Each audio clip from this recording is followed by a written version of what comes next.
कल का जो मैच हुआ इंडिया और पाकिस्तान के बीच में, इसके बारे में बात करने से पहले मैं जरा आप लोगों का ध्यान ले जाना चाहता हूं रोहित शर्मा की दोनों प्रेस कॉन्फ्रेंसेस के ऊपर। पहली प्रेस कॉन्फ्रेंस तो जो एशिया कप की टीम डिक्लेयर हुई थी उसके बारे में, और उसके बारे में मैंने एक वीडियो भी किया था जिसमें कि मैंने कहा कि ये संत रोहितानंद शर्मा बहुत अच्छी अच्छी बातें करके गया है, और अच्छी बातों से मतलब थ्योरेटिकली करेक्ट। तो ये फ्री की कंसल्टेंसी तो उसने बांट दी थी वहां, और उसके बाद एशिया कप शुरू होने के पहले भी उसकी एक प्रेस कॉन्फ्रेंस हुई और उसमें भी उसने वही बातें की, थ्योरेटिकली करेक्ट। थ्योरेटिकली करेक्ट से मेरा मतलब है कि इस तरह की प्रेस कॉन्फ्रेंसेस में आके कि हमको देखना है, हम हमारे कुछ गैप्स हैं उनको फिल इन करना है, प्लग इन करना है, और उसके बाद हमको देखना है we have to move forward and we need to do this and we need to do that. तो हमारा कॉम्बिनेशन हमको सेटअप करना है और देखना है कुछ प्लेयर्स अनफिट हैं और क्या होगा और क्या नहीं होगा। ये सारी बातें देखिए प्रेस कॉन्फ्रेंसेस में करने में आप बहुत ही कम ऐसा होता है कि आप किसी कप्तान की बातों में कुछ कमी निकाल पाए। असली चीज की पहचान होती है जब मैच में कप्तान क्या करता है। अब कल के मैच की अगर हम बात करें तो टॉस जीतने के पहले पूरी दुनिया को मालूम था कि मैच में बारिश हो सकती है। क्या वेदर फोरकास्ट वहां नहीं थी? क्या बादल नहीं दिख रहे थे? जब इतनी ओवरकास्ट कंडीशन है पाकिस्तान जैसे बॉलिंग अटैक के सामने आप बैटिंग करने जा रहे हो, मतलब पैर पे कुल्हाड़ी मारने वाली बात नहीं है, ये कुल्हाड़ी पे पैर मारने वाली बात है। और इसके बाद आपको खुद भी पता है कि आपकी वीकनेस है।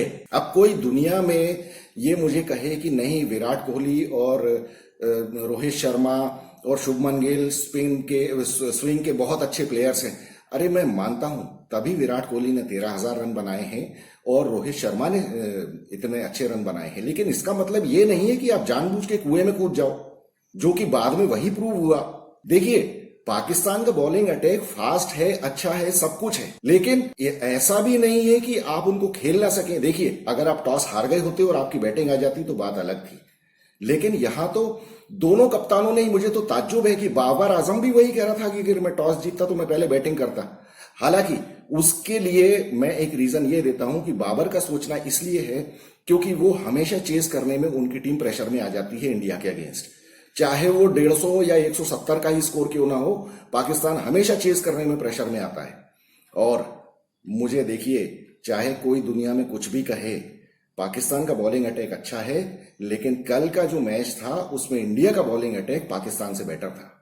ये तो मैच हुआ नहीं, अदरवाइज मैं आपको 95% कॉन्फिडेंस के साथ ये कह सकता हूं कि ये 266 रन बनाने में पाकिस्तान के 16 विकेट गिर जाते। मेरा मतलब ये है कि किसी भी हालत में पाकिस्तान ये रन स्कोर नहीं कर सकता था। जिस तरह का वहां पे एटमॉस्फियर था, वहां तो पाकिस्तान को बहुत ज्यादा मुसीबत होने वाली थी। ये इस मैच के बाद पूरी दुनिया भले ही कह रही है, और पाकिस्तानियों की तो खैर बात करना ही बेकार है, वो तो ये कह रहे हैं कि वो उनकी टीम जीत जाती, लेकिन ये बात तय है अगर सिमिलर सिचुएशन में अगर मैच हो दोबारा कभी तो पाकिस्तान ये 266 रन कभी नहीं बना सकती थी। कल के मैच में ये 170 पे ऑल आउट हो जाते। हमारी इंडिया की बॉलिंग अटैक कल, अगर शाहीन शाह अफरीदी पाकिस्तान के पास था तो इंडिया के पास 4-4 शाहीन शाह अफरीदी थे। अगर पेस भले ही ना हो, लेकिन उसके बावजूद भी इंडिया के बॉलर्स का एक्सपीरियंस ज्यादा है और इंडिया के बॉलर्स 4-4 सीमर्स इन्होंने खिलाए थे। वहां तो हार्दिक पांड्या और शार्दुल ठाकुर इनके ऊपर भारी पड़ने वाले थे। देखिए जब बॉलिंग कंडीशंस होती है ना, बॉलिंग के लिए फेवरेबल कंडीशंस होती हैं, तो एक ऑर्डिनरी बॉलर भी बहुत भारी पड़ जाता है किसी भी टीम के ऊपर। मतलब ये इसके बारे में तो मैं क्या कहूं। लेकिन रोहित शर्मा ने टॉस जीत के पता नहीं क्यों बैटिंग ली होगी, मुझे समझ में नहीं आता। और इंडिया का देखिए फिर भी स्टार्ट अच्छा हुआ था। जब शुरू में मैच शुरू हुआ उस टाइम तक विकेट के ऊपर मॉइस्चर नहीं था। हालांकि शुरू के जो 4.2 ओवर्स हुए, जब पहला ब्रेक आया था बारिश की वजह से, तब तक भी बॉल थोड़ी ऊपर नीचे हो रही थी, क्योंकि विकेट में इनिशियल जो मॉइस्चर रहता है उसकी वजह से बॉल ऊपर नीचे हो जाती है। और सारे कमेंटेटर्स भी कह रहे थे, और इवन पिच रिपोर्ट में हमने सुना था कि ये डबल पेस्ड विकेट हो सकता है, और जो कि था भी, क्योंकि बॉल आपने अगर देखा हो तो 2-3 बॉल तो बहुत ज्यादा नीचे रह गई थी। प्रॉब्लम कहां से आई है? प्रॉब्लम आई जब 4.2 ओवर्स के बाद जो बारिश का ब्रेक आया। सबसे बड़ी दिक्कत तो ये होती है कि देखिए पाकिस्तान के बॉलर्स की फिटनेस बहुत डाउटफुल है। मैं आपको सीरियसली बताता हूं ये बात कि इन लोगों का फिटनेस का जो मार्का है ना, वो उतना अच्छा नहीं है जितना इंडियंस का है। 4.2 ओवर्स के बाद जो ब्रेक आया 15-20 मिनट का, उससे सबसे बड़ी बात जो हुई है वो ये हुई कि एक तो विकेट अफेक्ट हो गया, क्योंकि बारिश जब होने लगती है तो कितनी भी जल्दी आप कवर्स विकेट के ऊपर लेके आए, थोड़ा बहुत मॉइस्चर तो चला ही जाता है। तो मॉइस्चर आ गया, उसके बाद बॉल को थोड़ा सा स्विंग ज्यादा मिलने लगा। अगर आपने देखा हो तो टप्पे के बाद बॉल ज्यादा स्विंग कर रही थी। सबसे बड़ा फायदा जो हुआ पाकिस्तानियों को वो ये कि उनके बॉलर्स रिजुविनेट हो गए, उनको वो रेस्ट मिल गया।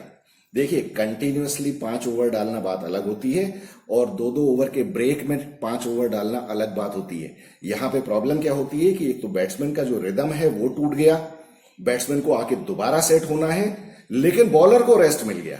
बॉलर को उतना ज्यादा रिदम वापस लेने में उतना टेंशन या उतना प्रॉब्लम नहीं होता है, क्योंकि बॉलर के पास तो फिर भी मौका है। बॉलर का क्या है, 1-2 बॉल गलत भी हो गई, अगर चौका पड़ भी गया तो भी कोई दिक्कत नहीं है, लेकिन बैट्समैन को आउट होने के लिए सिर्फ 1 बॉल लगती है। तो ये बात हम भूल जाते हैं, और ये तो रोहित शर्मा को he has himself to blame. आपको मालूम है कि यहाँ पे ओवरकास्ट कंडीशन है, आप क्यों पाकिस्तान के बॉलर्स को मौका दे रहे हो? आप उस मौके का फायदा क्यों नहीं उठाते हो? देखिए, यहाँ पे सूरमा बनने की कोई जरूरत नहीं है, ये टूर्नामेंट है, टूर्नामेंट आप जीतने आए हो। यहाँ पे तो अगर आप नेपाल के साथ भी खेल रहे हो और अगर ओवरकास्ट कंडीशंस हैं तो आपको बहादुर बनने की जरूरत नहीं है। आप पहले फील्डिंग करो, उनको निपटाओ 45 रन के ऊपर और उसके बाद मैच जीत जाओ। ये कोई बायलेटरल सीरीज नहीं है जहां आप प्रैक्टिस कर रहे हो या एक्सपेरिमेंट कर रहे हो, ये टूर्नामेंट का सवाल है। और यहां आप जितने बड़े मार्जिन से मैच जीतते हो या मैच जीतते हो, उससे आपको कॉन्फिडेंस मिलता है।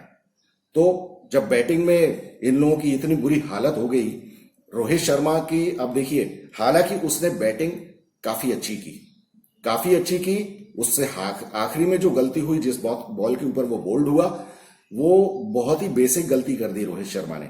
उसका पैर ठीक आ रहा था, he was prepared for the yorker, he was prepared for the incoming deliveries of Shaheen Afridi, लेकिन वो एक ही बॉल जो उसने मिस की, वो उसको लगा कि वो भी आउट स्विंगर होगी। यहां पे मैं ये कहूंगा कि शाहीन अफरीदी ने उसको सेटअप बहुत अच्छा किया, 2 बॉल बाहर निकाल के और वो जो बॉल अंदर लाया। अब इसमें रोहित शर्मा जैसे, अब देखिए, एक्सपीरियंस का यही फायदा होता है या होना चाहिए कि आपने अगर 10,000 रन बनाए हैं, दुनिया भर की कंडीशंस में आपने रन बनाए हैं, दुनिया भर के बॉलर्स के अगेंस्ट रन बनाए हैं, तो आपको ये मालूम नहीं है कि वो आपको सेटअप कर रहा है? शाहीन अफरीदी ने कब किसी बॉलर, किसी बैट्समैन को आउट स्विंगर पे आउट किया है? अगर उसने 2 बॉल बाहर निकाली हैं तो आपको तो फिर इन डिपर के लिए तैयार रहना ही चाहिए। अब ये बात मैं कहता हूं तो मुझसे क्वेश्चन तो कोई भी कर सकता है कि मैंने कितनी क्रिकेट खेली है, लेकिन यहां क्रिकेट खेलने या ना खेलने का सवाल नहीं है। ये क्रिकेट देखिए, ग्राउंड से ज्यादा दिमाग में खेला जाता है। तो यहां रोहित शर्मा को समझना चाहिए था। जैसे अगर आपको याद हो, 2 साल पहले की बात है, जब ये लोग वहां इंग्लैंड में सीरीज खेलने गए थे, केएल राहुल और रोहित शर्मा ने बहुत अच्छी बैटिंग की थी इंग्लैंड के सीजन में और इंग्लैंड के क्लाइमेट में। कैसे? क्योंकि वो हमेशा से इन डिपर बॉल के लिए तैयार थे। बाहर वाली जो बॉल है वो तो आपसे मिस हो ही जाएगी, और अगर वो किसी तरह से अगर आपके बल्ले का बाहरी किनारा लेके चली जाती है तो आपको उसमें बॉलर को अप्रिशिएट करना चाहिए कि ठीक है, तुमने बहुत अच्छी बॉलिंग की। अदरवाइज आपको सिर्फ इन डिपर के लिए खेलना है। और रोहित शर्मा ने यहां यही गलती कर दी। जब 2 बॉल तुमने देख लिया है कि आउट स्विंगर है, तो तुम ये कैसे सोच सकते हो कि शाहीन अफरीदी तुमको आउट स्विंगर पे आउट करने का सोच रहा है, जो कि उसका वेपन है ही नहीं? तो आपको तो तैयार रहना है कि बॉल अंदर ही आएगी, और जिस बॉल पे वो आउट हुआ है वो क्लियर कट आपको बैट और पैड के बीच में इतना गैप दिख रहा है कि आपको समझ में आ रहा है कि Rohit Sharma was playing for out swinger. तो अब खैर, ये रोहित शर्मा अगर इस बात से समझ ले तो आगे के मैच में उसको फायदा हो सकता है। बेसिक गलती तो जो आपने की है टॉस जीत के पहले बैटिंग करने की, वो गलती कभी करनी ही नहीं चाहिए थी। अगर विकेट में 5% भी फायदा है कुछ बॉलर्स के लिए, तो वो हम ही क्यों ना उठाएं। देखिए, सेकेंड इनिंग्स में क्या होगा क्या नहीं होगा वो बाद में देखा जाएगा, प्रेजेंटली तो फायदा उठाओ आप। और ये इसी तरह की गलती करते हैं जब इन्होंने वर्ल्ड टेस्ट चैंपियनशिप में टॉस जीतने के बाद जरा से बादल देख के इन्होंने वहां ऑस्ट्रेलिया को बैटिंग दे दी थी। इन्होंने पूरी वेदर फोरकास्ट देखी ही नहीं कि क्या है, और उसके बाद 5 दिन तक कोई बारिश ही नहीं हुई, कुछ नहीं हुआ और इंडिया बुरी तरह से मैच हार गई। इस तरह की गलती इन्होंने कल की। कल इन्होंने वेदर फोरकास्ट देखी ही नहीं, और देख के भी या तो मुझे लगता है दुस्साहस कर दिया इन्होंने। इंडिया के 60 रन पे 4 विकेट हो गए थे, और आप सभी को मालूम है कि उसके बाद हार्दिक पांड्या और ईशान किशन ने जो बैटिंग की है, मुझे लगता है कि आउट ऑफ द स्किन उन्होंने बैटिंग की है और it was a world class display of batting. बहुत बढ़िया। देखिए, मैं हार्दिक पांड्या का बहुत क्रिटिसिज्म करता हूं, लेकिन मुझे सिर्फ उसकी अप्रोच से प्रॉब्लम है। मुझे पर्सनली हार्दिक पांड्या ने मेरी कोई भैंस नहीं खोल रखी है। वो इंडिया का प्लेयर है और इंडिया के प्लेयर से मैं उम्मीद करता हूं कि वो थोड़ा मैच्योरिटी के साथ खेले, जैसा कि कल उसने खेला। हार्दिक पांड्या का जो मैनरिज्म था वो बहुत अच्छा था। उसने कभी भी ये नहीं दिखाया कि वो कुछ वीकनेस उसको दिख रही है या वो कोई टेंशन में है या प्रेशर में है। उसका वो जो एक विवियन रिचर्ड्स टाइप का जो स्टाइल था वो बहुत ज्यादा अच्छा था, जिससे कि ईशान किशन को भी थोड़ा सा भरोसा मिला होगा और पाकिस्तान के ऊपर भी ये इंप्रेशन जाता है कि नहीं, ये प्लेयर डरा हुआ नहीं है। तो वो जो ईशान किशन के चेहरे से जो झलक आती है या केएल राहुल के चेहरे पे जो इंप्रेशंस दिखते हैं कि ये डरे हुए हैं, वो उससे बॉलर्स जो हैं ओपोनेंट टीम के वो और ज्यादा चढ़ के खेलने लगते हैं। तो वो ये अपने हार्दिक पांड्या ने नहीं किया। बहुत अच्छी बैटिंग की उसने। और ईशान किशन का तो क्या कहना है। ईशान किशन ने और इवन हार्दिक पांड्या ने कल जो 80-80 रनों की जो पारियां खेली हैं, मुझे लगता है कि ये पारियां किसी भी हालत में विराट कोहली की मेलबोर्न में खेली गई पारी से कम नहीं थी। और 66 रन के ऊपर 4 विकेट होने के बाद जिस तरह से ये लोग 266 रन तक ले गए, देखिए आखिरी में आके फिर शाहीन शाह अफरीदी ने काफी इंटेलिजेंट बॉलिंग की और उसने विकेट निकाल दिए। हारिस रऊफ को विकेट मिल गए, नसीम शाह को विकेट मिल गए। देखिए ऐसा होता है, कोई जरूरी नहीं है कि अब किसी बैट्समैन ने 80 रन बना लिए हैं तो वो अब 125 रन ही बना देंगे, क्योंकि बैट्समैन बॉलर्स भी जो हैं वो कोई ऐसे नहीं है, वो मोहल्ले का क्रिकेट खेल के नहीं आ रहे हैं। और हर हालत में आपने देखा होगा कि पूरे मैच के दौरान, पूरी इंडिया की पारी के दौरान आखिर ओवर तक बॉल स्विंग हो रहा था। ऐसी कंडीशंस में जिस तरह की बैटिंग की है वो रिमार्केबल है और ये बहुत ही ज्यादा तारीफ के काबिल है। लेकिन यहां पे बहुत सारे लोग ये कह सकते हैं कि बाबर आजम ने कप्तानी खराब की। अब जिस टाइम इंडिया के 66 रन पे 4 विकेट थे, उस टाइम उसको फास्ट बॉलर्स को कंटिन्यू करना चाहिए था और जो स्पिनर्स को लगाया उसने, और उसकी वजह से ईशान किशन और हार्दिक पांड्या को सेट होने का मौका मिल गया। तो इस बात से मैं अग्री नहीं करता हूं। देखिए, बाबर आजम के पास दूसरी प्रॉब्लम थी। बाबर आजम के पास सिर्फ 3 ही फास्ट बॉलर्स थे। उसने चौथा सीमर कोई खिलाया नहीं और उसके बाद उसको 2 बॉलर्स के, स्पिनर्स के ओवर्स करवाने ही थे। बाबर आजम के पास ये एक डिलेमा था कि वो स्पिनर से बॉलिंग कब करवाए। ऐसा नहीं है कि हार्दिक पांड्या और ईशान किशन के सामने बाबर आजम ने मीडियम पेसर्स को या फास्ट बॉलर्स को लगाया नहीं। हार्दिक पांड्या और ईशान किशन जब बैटिंग करने आए 66 रन पे 4 विकेट के स्कोर पे, उस टाइम भी हारिस रऊफ और शाहीन अफरीदी ने बॉलिंग की थी। लेकिन इसके सामने ये प्रॉब्लम थी कि 5-5 ओवर इनके हो गए हैं बाबर आजम के सामने, कि इनके हारिस रऊफ और शाहीन अफरीदी के 5-5 ओवर हो गए। अगर इनसे 2-2 ओवर और करवाए और मान लीजिए विकेट नहीं गिरता, अगर मान लीजिए ये शाहीन को और हारिस रऊफ को दोनों रोक के खेल जाते, भले ही इनके 2-2, 3-3 रन बना के अगर ये ओवर निकाल देते और इन दोनों के 7-7 ओवर हो जाते, बाद में क्या होता? बाद में ये लोग स्पिनर्स के सामने अच्छी दावत उड़ा सकते थे। ये बाबर आजम को बहुत अच्छी तरह से पता था। इसलिए हम ये नहीं कह सकते कि बाबर आजम ने कप्तानी खराब की। कप्तान तो वो खैर खराब है ही, लेकिन उसके सामने बहुत बड़ा धर्म संकट था कि मैं करूं तो क्या करूं। और उसने जो सोचा वो सही किया कि भाई इस टाइम इंडिया प्रेशर में है, इस टाइम स्पिनर्स को मैं बचा के निकाल सकता हूं और हो सकता है कि प्रेशर में स्पिनर्स को भी विकेट मिल जाए।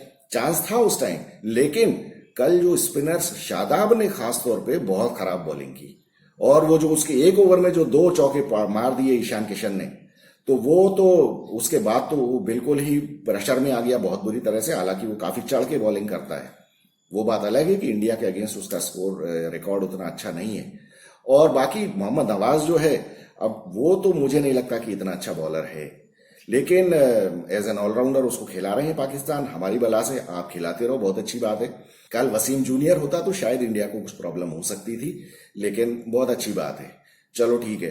अब जब इन लोगों ने 266 रन बना ही दिए तो आखिरी में, हालांकि शाहीन अफरीदी ने बहुत अच्छी बॉल्स पे इसको आउट किया है, जडेजा को भी और हार्दिक पांड्या को भी। मतलब स्पेल के शुरुआत में ही स्लोअर बॉल से शुरू करना, तो ये मतलब हार्दिक पांड्या को उसने आउट फॉक्स किया। वो इसलिए कि देखिए, कभी भी नए स्पेल की शुरुआत में जो सेट बैट्समैन है वो ये सोचता नहीं है कि बॉलर आके कुछ एक्सपेरिमेंट करेगा या स्लोअर बॉल डालेगा। तो it was a very intelligent ball, और एक वही बॉल थी जो हार्दिक पांड्या को कॉल आउट कर सकती थी। इसमें मैं हार्दिक पांड्या को भी कोई दोष नहीं दे सकता, उसने बहुत अच्छी बैटिंग की, और हमें यही एक्सपेक्टेड है हार्दिक पांड्या से कि आप जब इतने बड़े ऑलराउंडर हो तो आपको ऐसी ही बैटिंग करनी चाहिए। और अब इसके बाद ये डिबेट हो सकती है कि अगर ये मैच पूरा होता तो क्या होता। देखिए, जब पानी गिरने लगा, बारिश होने लगी, उसके बाद 10:27 तक ये चांस था अंपायर्स के पास कि अगर 10:27 तक गेम शुरू होता तो 20 ओवर का मैच 20 ओवर का मैच हो सकता था, जिसमें पाकिस्तान को 155 रन बनाने होते। हालांकि देखिए, जब स्कोर कम हो जाता है, ओवर्स कम हो जाते हैं, तो उसमें यह फायदा होता है बैटिंग करने वाली टीम को कि अपनी टीम अपने स्कोर को या अपनी बैटिंग अप्रोच को एडजस्ट कर सकते हैं। लेकिन यहां पे भी 20 ओवर में 155 रन का स्कोर, ये ऑलमोस्ट 8 का आस्किंग रेट था, और इंडिया के पास भी ये फायदा होता कि ये पूरे अपने 5 बॉलर्स को बिल्कुल जो टॉप बॉलिंग कर रहे होते, सिर्फ उन्हीं से ओवर करवाते। जैसा कि पाकिस्तान के सामने प्रॉब्लम थी कि उसको पूरे 5 बॉलर्स से करवाने थे, और इवन उसको आगा सलमान से भी बॉलिंग करवानी पड़ी। वो इंडिया के सामने सिचुएशन नहीं होती। और अगर कहीं पूरा मैच होता 50 ओवर का, उसमें तो India hands down it was going to be in India's favour, क्योंकि पाकिस्तान के बस की नहीं है इस क्लाइमेट कंडीशंस में 266 रन बनाना, और वो भी इंडिया के अटैक के सामने। जसप्रीत बुमराह, मोहम्मद सिराज, ये लोग नाक में दम कर देते। मुझे तो बहुत ज्यादा प्रॉब्लम इस बात से है कि रोहित शर्मा ने कल मोहम्मद शामी को क्यों नहीं खिलाया। अगर वो अनफिट था तो बात अलग है, लेकिन अगर ये स्ट्रेटेजिक डिसीजन था कि हमको बैटिंग स्ट्रांग करनी है, तो आपने देख लिया शार्दुल ठाकुर ने कल कितने रन बनाए। तो अगर आप ये देखें कि शार्दुल ठाकुर और मोहम्मद शामी अगर दोनों ही रन नहीं बनाते हैं, तो आप खुद ही डिसाइड कर लें कि फिर बेटर बॉलर कौन है वो। और खासतौर पे उन कंडीशंस, मैं तो कहता हूं किसी भी कंडीशंस में Mohammed Shami is a better bowler. Test match की बात अलग है, लेकिन यहां पे क्या होता है कि वो लालच जो है कि ये शार्दुल ठाकुर ने कभी टेस्ट मैच में रन बनाए हैं या आईपीएल में एक मैच में रन बनाए थे उसने। देखिए, उसने ये वाइट बॉल क्रिकेट में 1-2 मैचेस के अलावा उसने कभी भी रन नहीं बनाए हैं। वो जो एक आईपीएल में उसने 65 रन बनाए थे, उसके अलावा उसका हाईएस्ट स्कोर आईपीएल में भी 35 रन ही है शायद। टेस्ट मैचेस की बैटिंग की बात अलग होती है, यहां पे वाइट बॉल क्रिकेट की बात हो रही है। यहां पे आपको एज अ बेटर बॉलर आपको देखना है कि मेरे लिए ऑप्शंस क्या है। मुझे लगता है कि ये बहुत बड़ी ब्लंडर की है।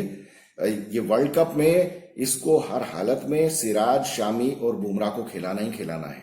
अब देखिए ये क्या होता है क्या नहीं होता है। लेकिन कल के मैचेस के बारे में अगर हम बात करें कि पॉजिटिव्स किसके लिए हुए, भले ही मैच पूरा नहीं हुआ, मुझे लगता है कि इंडिया को जबरदस्त फायदा हुआ है कॉन्फिडेंस में कि देखिए आपके 4 टॉप के बैट्समैन आउट होने के बाद भी आप 266 रन बना सकते हो। तो ये जो कॉन्फिडेंस दिया, और दूसरी बात ये जो ईशान किशन और हार्दिक पांड्या ने रन बनाए हैं, ये कोई ऐसे डर के दब के नहीं बनाए हैं, इन्होंने चढ़ के बैटिंग की है और बहुत कॉन्फिडेंटली बैटिंग की है। देखिए, मैं हमेशा कहता हूं कि लाइफ मिलने के बाद अगर कोई बैट्समैन रन बनाता है वो मुझे उतना इंप्रेस नहीं करता है।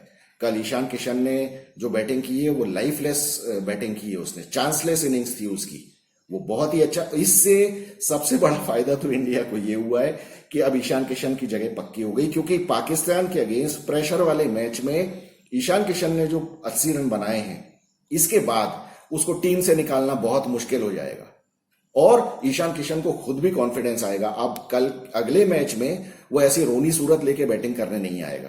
अब वो मुझे लगता है, हालांकि उसकी तो शक्ल ही रोनी है, जैसे केएल राहुल और क्विंटन डिकॉक, ये सब बिल्कुल तीनों मुझे ऐसे ही लगते हैं रोते पीटते चले आ रहे हैं कि डरा के धमका के इनको भेजा गया है बैटिंग करने के लिए। लेकिन ठीक है, शायद उनका स्टाइल ही वही है। हालांकि केएल राहुल तो डरा हुआ ही रहता है, इसमें तो मुझे कोई डाउट ही नहीं है। अब हार्दिक पांड्या ने बहुत अच्छी बैटिंग की। बॉलिंग जरूर टेस्ट नहीं हो पाई, लेकिन बॉलिंग के बारे में मुझे ज्यादा डाउट नहीं है।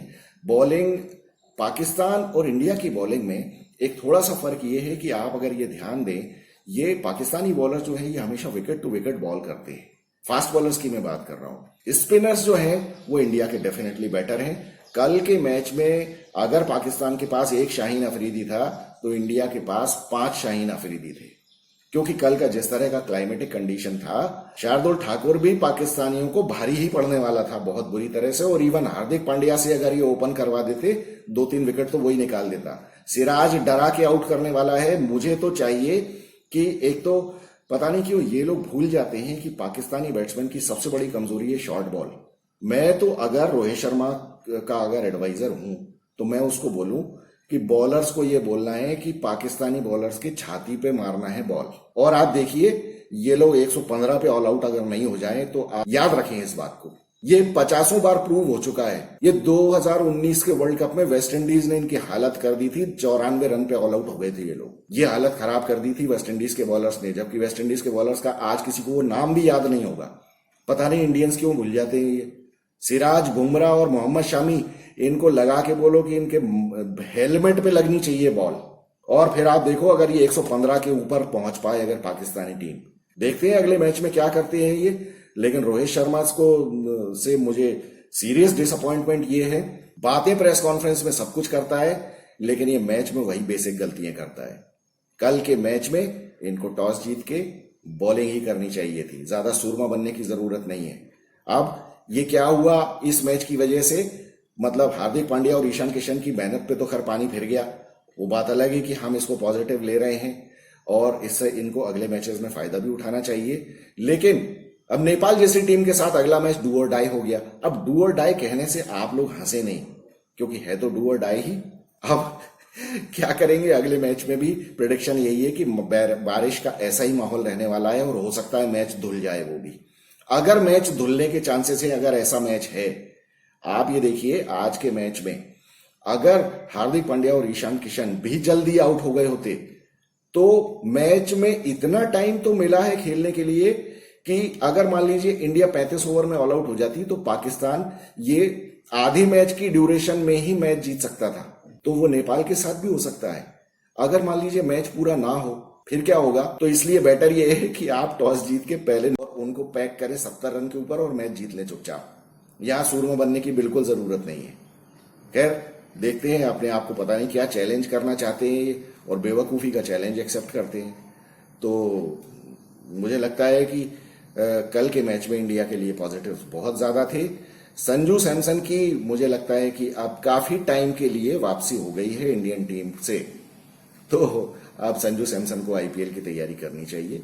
मुझे नहीं लगता कि अब ये केएल राहुल और ईशान किशन की फिटनेस अगर ठीक रहती है तो संजू सैमसन को कोई मौका है। और संजू सैमसन की खुद की गलती है, उसे परफॉर्म करना चाहिए था। अब राहुल शेट्टी क्या करता है आके, ये राहुल शेट्टी तो मुझे नहीं लगता कि इसकी टीम में जगह बनेगी, खासतौर पे ईशान किशन ने जिस तरह से बैटिंग कर दी है। ऐसी बैटिंग केएल राहुल ने तो अभी की है, मुझे कुछ याद नहीं आता किसी वनडे मैच में। ठीक है उसने थोड़े बहुत रन बनाए हैं, लेकिन अब जिस पोजीशन पे ईशान किशन खेल रहा है वहां पे अब उसको रिप्लेस करना मुश्किल है। तो चलिए मिलते हैं आज के मैच के बाद। बांग्लादेश और अफगानिस्तान का मजेदार मैच होगा, देखेंगे क्या होता है। I am Vikas Saxena, the biased analyst. Thank you so much.